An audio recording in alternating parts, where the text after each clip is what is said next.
हमारे चैनल अभयांचल ज्ञान में आपका स्वागत है। मैं रवि एक बार फिर से आपके समक्ष उपस्थित हुआ हूँ इतिहास में होम रूल आंदोलन के बारे में विस्तृत अध्ययन करने के लिए। दोस्तों, आज हम इस वीडियो में होम रूल आंदोलन, उसके इतिहास, उसका उद्देश्य, उसकी आवश्यकता, उसके महत्व और असफलता के बारे में अध्ययन करेंगे। तो सबसे पहली बात, ये होम रूल आंदोलन है क्या, उसके बारे में जानना जरूरी है। तो होम रूल आंदोलन भारत के मुक्ति संग्राम के इतिहास में एक महत्वपूर्ण मोड़ था। 1916 से 1918 के बीच में पूना और मद्रास में दो होम रूल लीगों की स्थापना करते हुए देश भर में आंदोलन बढ़ गया था। ये होम रूल लीग एक जुझारू राजनीति आंदोलन की शुरुआत के प्रतीक थे। एनी बेसेंट और बाल गंगाधर तिलक के नेतृत्व में इस आंदोलन ने आज़ादी की लड़ाई को परिभाषित किया था। मतलब ये आंदोलन 28 अप्रैल 1916 को बेलगावी में शुरू किया गया था। होम रूल आंदोलन का क्या इतिहास था, इसके बारे में थोड़ा सा प्रकाश डालते हैं। भारतीयों को 1909 के भारत सरकार अधिनियम से अधिक उम्मीद थी, लेकिन उम्मीद से बहुत कम मिला।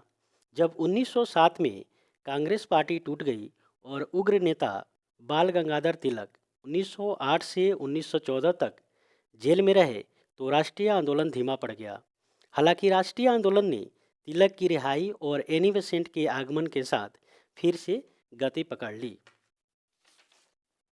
इसके साथ ही एनी बेसेंट और तिलक कांग्रेस को होम रूल लीग बनाने के अपने प्रस्ताव का समर्थन दिलाने में असफल रहे।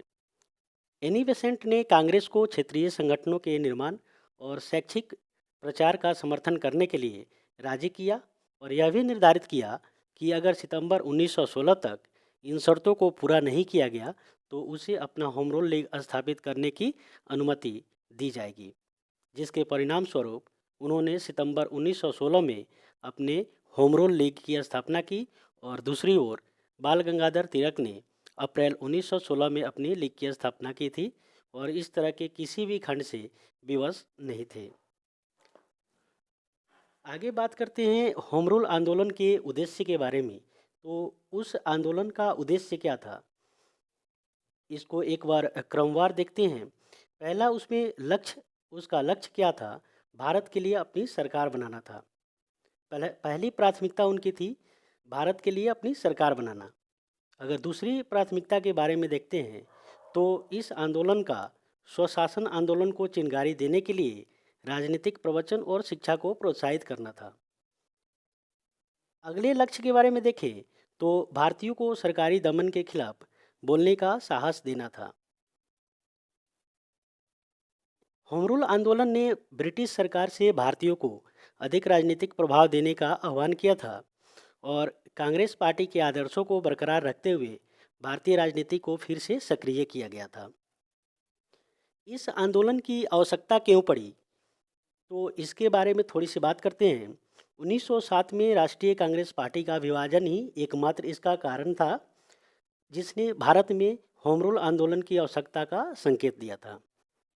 और यही कारण है कि 20वीं शताब्दी की शुरुआत में भारतीय स्वतंत्रता संग्राम ने गति खो दी, जिसमें चरमपंथियों और नरमपंथी दो पार्टी थे जो कांग्रेस पार्टी के भीतर ही विभाजन के परिणाम स्वरूप उभरे हुए थे, जिसने एक अराजक माहौल पैदा किया था।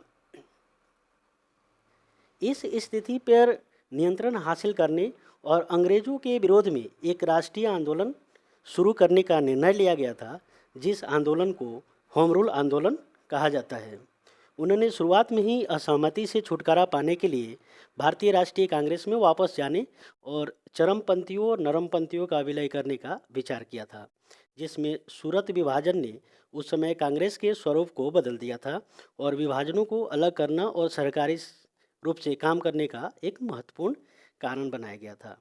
तो इस तरह से इस आंदोलन की आवश्यकता पड़ी। ये आंदोलन बाद में विफल हो गया, इसमें सफलता नहीं मिली। तो अगर इसके असफलता के कारण को देखते हैं तो यह आंदोलन अंततः विफल इसलिए हो गया क्योंकि भारतीय लोग सत्याग्रह, अहिंसा और गांधीवादी दर्शन की अवधारणा से अधिक मजबूती से जुड़े हुए थे।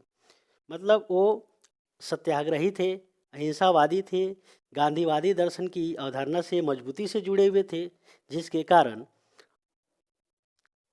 भारतीय समाज के सभी वर्गों और समूहों को आंदोलन के बारे में जागरूक नहीं किया जा सका। यही उसके विफलता का कारण बना।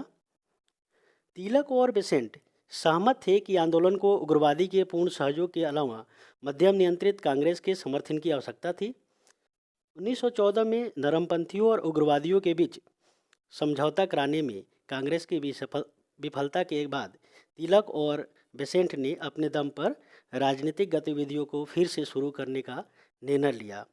तो 1917 में अपने संचालन के चरम पर दोनों लीगों की कुल सदस्यता लगभग 40,000 थी।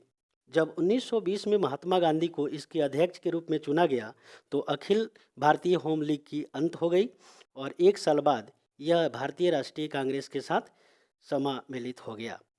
तो एनी बेसेंट और बाल गंगाधर तिलक द्वारा होम रूल आंदोलन ने स्वतंत्रता आंदोलन के लिए एक उत्प्रेरक के रूप में कार्य किया और स्वतंत्रता के लिए जनता की इच्छा को बल दिया।